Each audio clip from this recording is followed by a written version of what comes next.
Switching gears just a bit, parts of the Big Island have picked up more than 10 inches of rain in the past 24 hours. And that's downed a lot of trees and has gotten some power outages as well with that wind. High winds and heavy rain continue to blast and getting those 60-mile-per-hour gusts across the hilltops.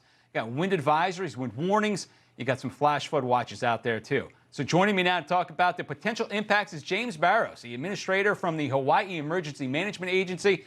Thank you, sir, so much for being here. I appreciate it. We know that low pressure region off to the west and that high pressure up to your north, it's getting those winds cranking. How bad has it been so far? Yeah, aloha. It's been pretty bad. There were certain areas that, it got up to that 70 mile-an-hour winds, the downslope.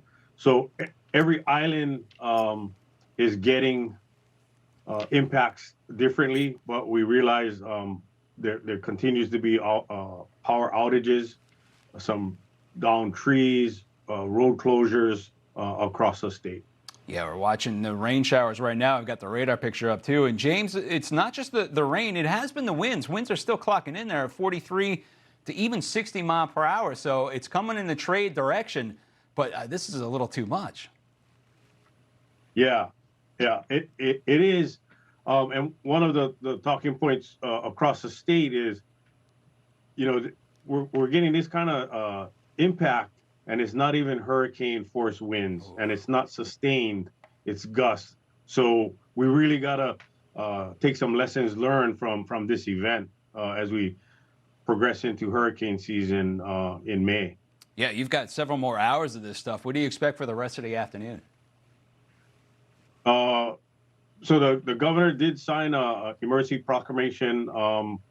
We shut down to only essential services so that we can get crews out there to restore power and open up the roads and clear the roads. So really, we're only looking at essential personnel moving throughout the state. One of the other things that we're looking at is Board of Water Supply said, conserve water during this period. Because if they lose power, it'll be difficult for them to continue pumping fresh water. Yeah, understood. James, when was the last time we had a storm of this magnitude hit the state? It's been a while. Yeah. It's been a while, yeah.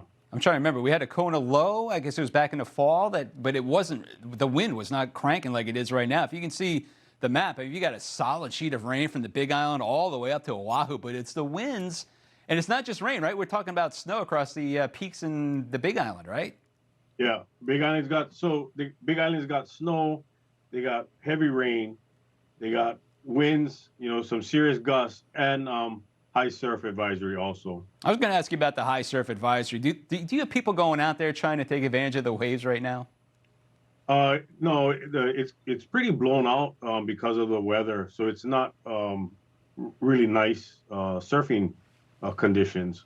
Yeah, it's not shaped up right. You need a nice offshore breeze, and you're not getting that. You're getting trade winds. All right, going on from here, do you have any advice to the residents that are, say, on the higher elevations? Really, stay home, hunker down. We will get the update from the National Weather Service in about 45 minutes, and then we'll be able to advise, our citizens on what the outlook for the next 24 hours will be. Understood. James Barrows, aloha, sir. I appreciate you being here.